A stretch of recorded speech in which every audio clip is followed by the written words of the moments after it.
Praise the Lord. கர்த்தருக்கு ஸ்தோத்திரம். இன்று கர்த்தர் நம்மோடு பேச விரும்புகிற வார்த்தை நிச்சயம் உண்டு.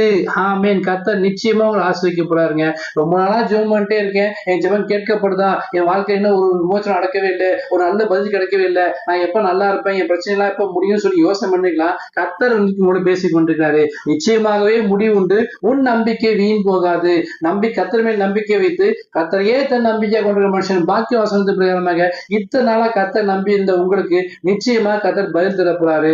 எப்படின்னா, நிச்சயமாகவே உன்னை ஆசீர்வதித்து உன்னை பெருகப்படின்னு சொல்லிருக்காரு இல்லையா, அந்த பிரகாரமாக இத்தனை நாள் நீ காத்திருந்த எல்லா காத்திருப்புக்கும் கர்த்தர் நிச்சயமா பதில் தரப்போறாரு. நிச்சயம் உங்களுக்கு ஆசீர்வாதம் உண்டு. குறித்த காலத்துக்கு தரிசனம் வைக்கப்பட்டிருக்கிறது. முடிவிலே அது விளங்கும். அது பொய் சொல்லாது. அது தாமதித்தால் காத்திரு, நிச்சயமாய் வரும். இனி தாமதித்தவில்லை. உங்க வாழ்க்கையில எல்லா காத்திருப்பும் முடிஞ்சிச்சுங்க.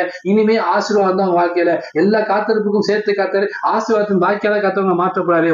நீங்கள் எதிர்பார்த்திருக்கும் முடிவை உங்களுக்கு கொடுக்கும்படி உங்கள் பேர் நினைத்திருக்கிற நினைவுகளை அறிவேன் என்று கர்த்தர் சொல்கிறார். அவைகள் தீமைக்கல்ல, சமாதானத்துக்கு நினைவுகளே. கர்த்தர் நினைவெல்லாம் நினைச்சிருக்காங்க. நீ கர்த்தர் சமூகத்தாரோடு நடிச்ச கண்ணீர்கள், பிரேயர்கள், எல்லா பிரேயர் ரிக்வெஸ்ட் விண்ணப்பத்தையும் கர்த்தர் கணக்குல வச்சிருந்து கர்த்தர் சமாதானத்துக்கு ஏதுவான முடிவுகளை கர்த்தரை நாட்க தரப்போறாரு. நிச்சயமா பதில் உண்டு. உங்க ஜெபத்துக்கு, உங்க கண்ணீருக்கு, எல்லாவற்றுக்கும் நிச்சயமா ஆசீர்வாதமான பதில் உண்டு என்று கர்த்தர் இன்றைக்கு உங்களோட பேசிக் கொண்டிருக்காரு. நிச்சயமாகவே முடிவு உண்டு. உங்க நம்பிக்கை வீண் போகாது. கர்த்தர் நிச்சயமா உங்களை ஆசீர்வதித்து பெருக பண்ணுவார். விசுவாசத்தோடு காத்திருங்க. உங்க ஜெபத்துக்கு நிச்சயமாய் பதில் உண்டு.